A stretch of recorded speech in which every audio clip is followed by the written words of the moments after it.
Hello, tubers. This is the fourth and final part of a series on a range build for Wasteland 3 in Supreme Jerk mode. This last part deals with, well, just more tips. You might even call them spoilers.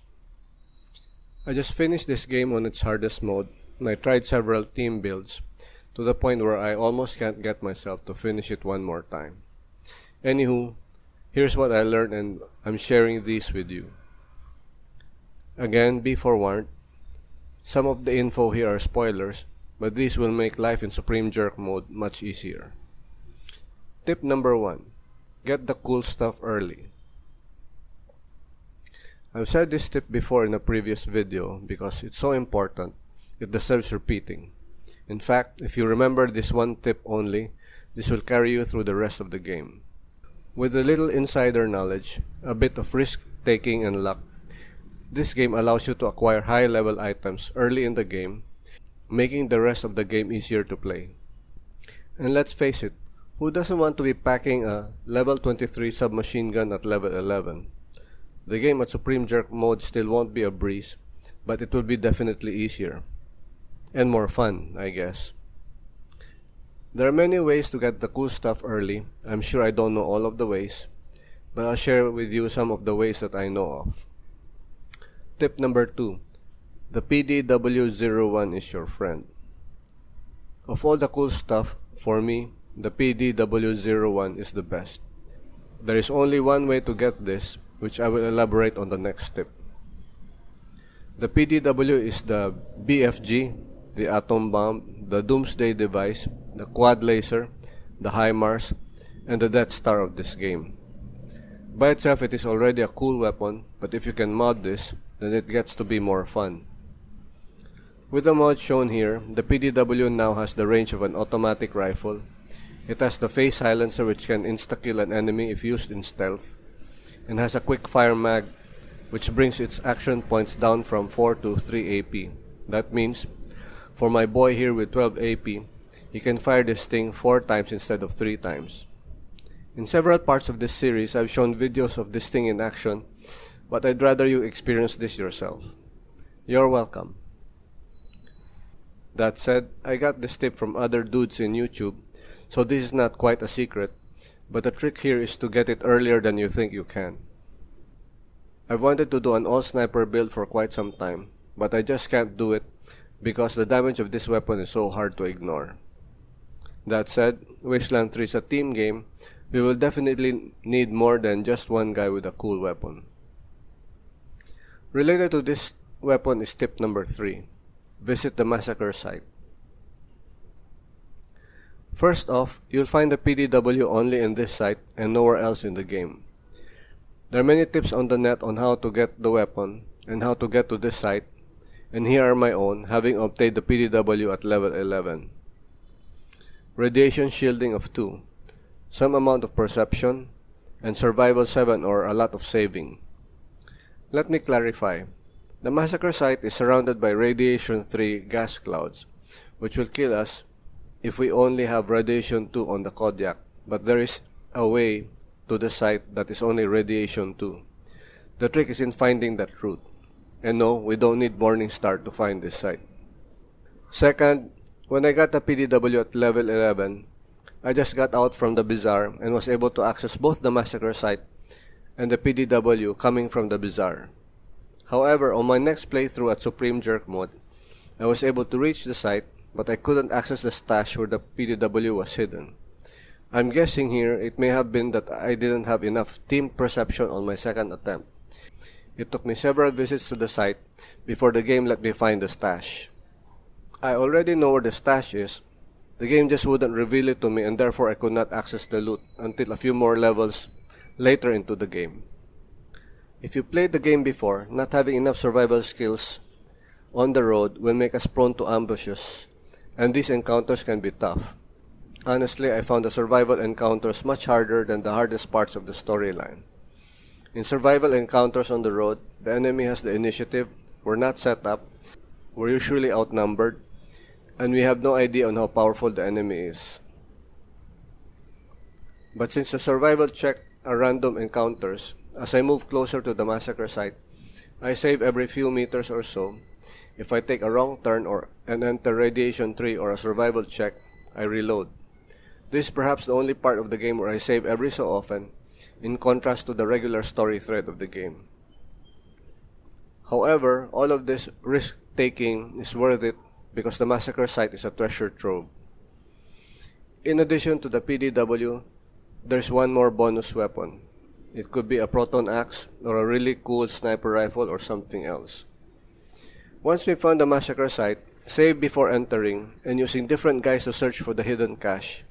Different guys may give up different weapons. Save and load until we have a weapon that we really like. The massacre site, grisly as it sounds, is a gift that keeps on giving. Another bonus item found only in this site is the most powerful pet in the game, the honey badger. It has lots of health, and to deserve it, we must have Animal Whisperer at 10. Needless to say, it's quite possible that we will be visiting the massacre site more than once. Tip number 4. Chibus is our friend. If we're daring enough to be out looking for the massacre site, Chibus could be nearby. He's one of those merchants we find on the road, and arguably the best of them. We'll have to be nice to the Wasteland refugees to hold his favor. He's special because he can heal us on the road, and he has the best weapons among all the road merchants in this game, plus some cool mods. This is another way of getting cool stuff early, provided that we have enough cash for Chibos. Tip number 5. Don't skip the trivial stuff. The game has a lot of additional sites and missions that add to the atmosphere and ambience of the story, but if you have patience for them, some of the trivial stuff have rewards at some later point in the game. The case that is given to us at Sans Lux's apartments can be returned much later on for a reward. Keeping the provost alive until he voluntarily leaves us will give us a bonus. Completing the seemingly inane toaster repair missions will also give a reward. Visiting minor sites not directly related to the main story usually hold some nice loot. In addition, try to follow the conversations with NPCs until all the threads are covered. Additional dialogue may open up options that may not be accessible if we skip through some of the dialogue. While it's kinda obvious to open up all the boxes and crates, be mindful of who opens the crates. If we need a better sniper rifle, let's have a sniper open up all the boxes and crates. Some boxes will offer loot related to the guy opening them, meaning some boxes will contain a sniper rifle if a sniper is the one opening them. Tip number 6. Some skills have milestones.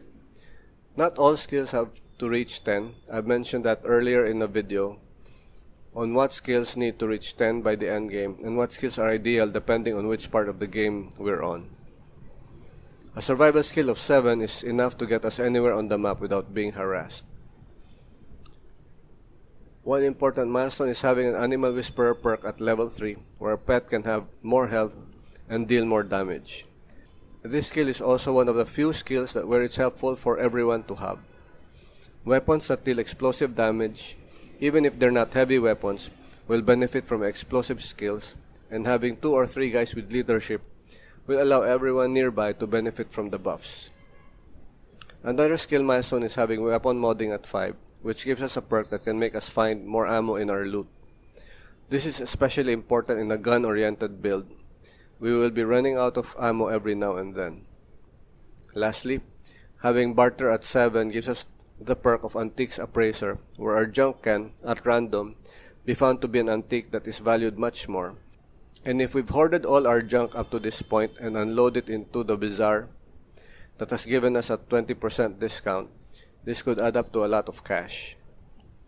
So while we don't have to push most of our skills to 10, there are milestones to aspire for because they provide nice perks. Tip number 7. Take your time. Turn-based games are not meant to be breezed through like the way we play shooters. The lore component in Wasteland 3 can be tedious, but since going through all the dialogue opens up additional opportunities, we might as well go through the conversations. Also, slowing down the pace of this game will allow us to be more observant. For example, Ranger HQ is not the place to sell our loot. we get a 12% discount in Ranger HQ, but we can get the highest discount at the Bazaar at 20%. If we're unloading a lot of stuff and we need to buy a lot of bullets, the Bazaar is the place, not Ranger HQ. However, at some point of the game, Ranger HQ will have higher level weapons than the Bazaar, so we need to make other adjustments by that time. We won't catch these little things if we're rushing through the game. So this concludes a 4-part series of Wasteland 3 in Supreme Jerk mode. I think that all the things that I packed into these 4 videos will allow anyone to make it through the hardest level in Wasteland 3. Having played Wasteland 2 also, Wasteland 3 is a better game in many ways. I played both of them over and over. It's time for me to be moving on to another game. But before that, I hope that this has been helpful to you, and I hope to see you on my next video.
Like fish in a barrel.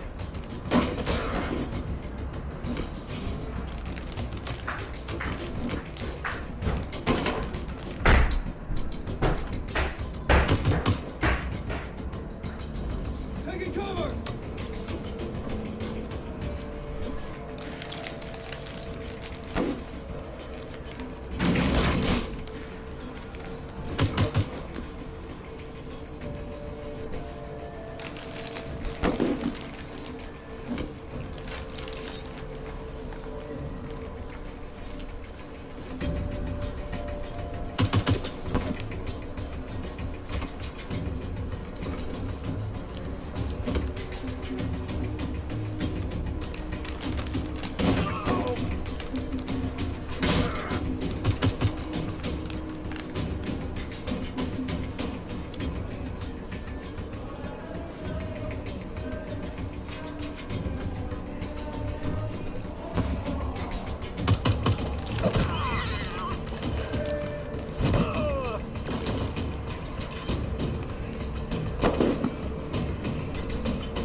Moving to flank!